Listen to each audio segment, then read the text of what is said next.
दोस्तों, आप माने या ना माने, परंतु आज भी कहते हैं कि इच्छाधारी नाग नागिन इस धरती पर विचरण कर रहे हैं और समय समय पर अपने प्रमाण भी देते आए हैं। और एक ऐसी ही घटना हम आपको बताने जा रहे हैं, जब 5 साल के एक बच्चे को डूबने से बचाने खुद एक इच्छाधारी नागिन चली आई। फिर जो हुआ उसे देखकर आपके भी होश उड़ जाएंगे। दोस्तों, ये घटना है मध्य प्रदेश में रहने वाले एक किसान त्रिलोक सिंह की। त्रिलोक सिंह के परिवार में उनकी पत्नी के अलावा उनका एक 5 साल का बेटा था। त्रिलोक सिंह की एक तालाब के किनारे पर 200 बीघा जमीन थी, जिस पर खेती करके वो अपने परिवार का पालन पोषण किया करते थे। त्रिलोक सिंह महादेव के परम भक्त थे, इसीलिए उन्होंने अपने खेत के किनारे, जो कि तालाब के पास था, वहां पर खुद एक शिवलिंग बनवाया था और खेती करने से पहले सुबह वो शिवलिंग की पूजा किया करते थे। त्रिलोक सिंह के खेत के पास जो तालाब है, उसके बारे में कई बड़े बुजुर्ग बताते हैं कि वहाँ एक नागिन रहती है। कई बच्चों ने उस नागिन को शिवलिंग की पूजा करते हुए भी देखा है। इसी कारण किसी की भी हिम्मत उस तालाब के पास जाने की नहीं हो पाती थी। परंतु त्रिलोक सिंह ने नागिन के बारे में सिर्फ सुना था, इसीलिए उन्होंने ये सारी बातें अफवाह मान ली थी। परंतु एक दिन जब उनकी पत्नी उनके लिए खाना लेकर आई, तो उस दिन वो अपने बच्चे को भी साथ लेकर आई थी।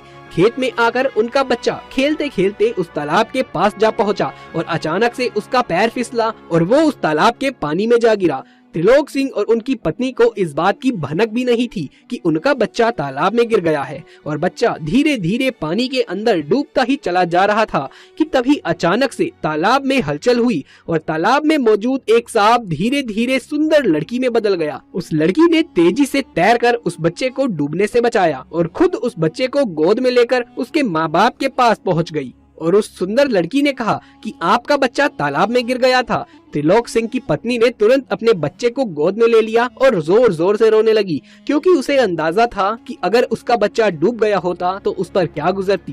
त्रिलोक सिंह ने उस सुंदर स्त्री से धन्यवाद किया कि तभी वो स्त्री वापस तालाब की ओर बढ़ी तथा अचानक से गायब हो गई। त्रिलोक सिंह और उसकी पत्नी दोनों इस चमत्कार को देखकर हैरान थे। तभी त्रिलोक सिंह को लोगों द्वारा बताई गई उस तालाब में रहने वाली नागिन से संबंधित सारी बातें याद आने लगी और उसे ये समझते देर नहीं लगी कि उसके बच्चे की जान किसी साधारण लड़की ने नहीं बल्कि उस नागिन ने ही बचाई है। दोस्तों, आपने नाग नागिन के किस्से कहानियां तो जरूर देखी और सुनी होगी। कहते हैं नाग को नहीं मारना चाहिए, क्योंकि नाग को मारने पर उसकी आंखों में मारने वाले की तस्वीर छप जाती है। अगर नाग को मार दिया तो उसे तुरंत आग में जला देना चाहिए, नहीं तो नागिन मरे हुए नाग की आंखों में मारने वाले की तस्वीर को देखकर बदला लेती है। दोस्तों, कुछ ऐसा ही हुआ इस मासूम सी लड़की के साथ। उत्तराखंड में पौड़ी जिले के देवबाली गांव में रहने वाली एक लड़की के साथ इतना बुरा हुआ कि कभी किसी के साथ ऐसा नहीं हुआ होगा। दोस्तों, उत्तराखंड के देवबाली गांव में मीरा अपने 2 भाई और बूढ़ी माँ के साथ रहा करती थी। मीरा बहुत ही खूबसूरत और सादगी की मूरत थी। इन गुणों के साथ ही उसमें बहुत ज्यादा हिम्मत भी थी। उसका बातचीत करने का तरीका किसी को भी अपनी ओर आकर्षित कर लेता था।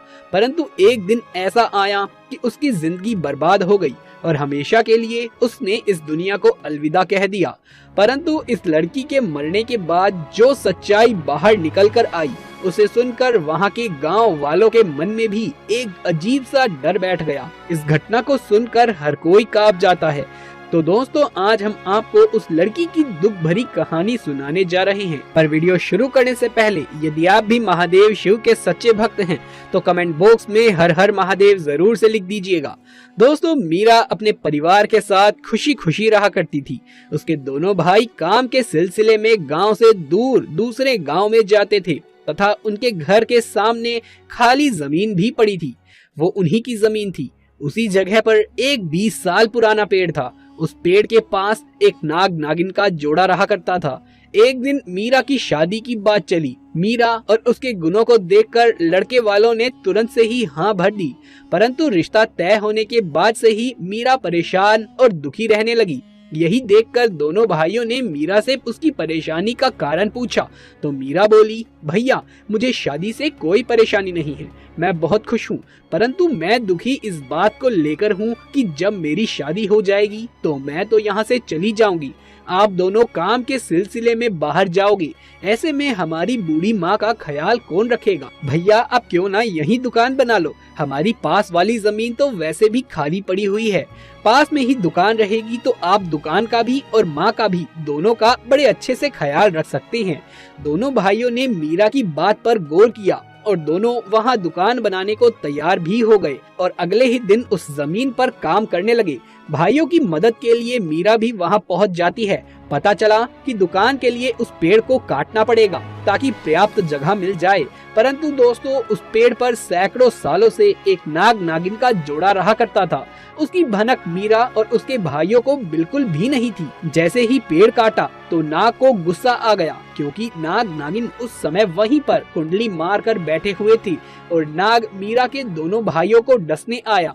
तो दोनों भाइयों ने मिलकर नाग को वहां से भगाया और भगा भगा कर नाग को मार डाला। उस समय नागिन तो किसी तरह अपनी जान बचाकर भाग निकली, परंतु अगले दिन मीरा अकेले वहां काम देखने आई तो उस नागिन ने मीरा को अकेले देखकर डस लिया। मीरा की चीख सुनकर दोनों भाई मीरा के पास पहुंचे तो उस समय मीरा के मुंह से झाग निकल रहा था। दोनों भाई अपनी बहन की हालत को देखकर जोर जोर से रोने लगे। दोनों भाई ने अपनी बहन को बचाने के लिए हर संभव प्रयास किया, यहाँ तक कि दूर गांव से एक प्रसिद्ध सपेरे को भी बुलाया। सपेरे ने मीरा का हाथ पकड़कर उसकी नाड़ी देखी और पूरे शरीर का निरीक्षण किया। फिर सपेरा मीरा के भाइयों को बताता है कि मीरा अब इस दुनिया में नहीं रही, ये मर चुकी है, क्योंकि किसी शक्तिशाली नागिन ने इसे डसा है, जिसके कारण अब उसको बचा पाना नामुमकिन है। तब मीरा के भाइयों ने उस सपेरे को बताया कि कुछ दिन पहले उन्होंने अपनी जमीन के पास एक नाग को मारा था। सपेरा बताता है कि नाग से ज्यादा जिद्दी तो नागिन होती है, वो अपना बदला हर हाल में लेकर रहती है। तुम लोगों पर भी उस नागिन की नजर है और तुम्हें भी वो जरूर से डसेगी और सभी को वो मार डालेगी, क्योंकि नागिन अभी बहुत गुस्से में है। मीरा के भाई ही नहीं बल्कि गांव वाले भी उस बात से डर गए और उन्होंने उस सपेरे से उस नागिन को पकड़ने की बात कही। तो सपेरे ने अपने मंत्र शक्ति से उस नागिन का पता लगाया और उन्हें सावधानी बताई कि नागिन को मारते ही तुरंत उस नाग के शरीर को भी ढूंढना जिसे तुमने पहले मारा था और दोनों को साथ में जला देना। सपेरे की बात सुन दोनों भाई उस जगह गए जहां पर सपेरे ने नागिन का पता बताया था। सभी गांव वालों सहित उन दोनों भाइयों ने उस नागिन को ढूंढकर मार डाला और दोनों के शरीर को एक साथ जला डाला। दोस्तों हमें बेवजह किसी भी जानवर को सताना नहीं चाहिए और ना ही मारना चाहिए, चाहे वो नाग नागिन हो या कोई अन्य प्राणी। हमें कोई हक नहीं कि हम किसी प्राणी को परेशान करें या फिर उसे मार डालें। तो दोस्तों आपकी इस घटना के बारे में क्या राय है, नीचे कमेंट बॉक्स में लिख करके जरूर से बताइए। यदि आप भी महादेव शिव के सच्चे भक्त हैं तो कमेंट बॉक्स में हर हर महादेव जरूर से लिख दें। यदि ये वीडियो पसंद आया हो तो इसे एक लाइक करके अपने दोस्तों और रिश्तेदारों में ज्यादा से ज्यादा शेयर कर दें। आगे भी ऐसे वीडियोस देखते रहने के लिए हमारे चैनल को सब्सक्राइब करके पास वाले बेल आइकन को भी दबा लीजिए। जल्द मुलाकात होगी आपसे किसी अगली वीडियो में, तब तक के लिए आप सभी का धन्यवाद।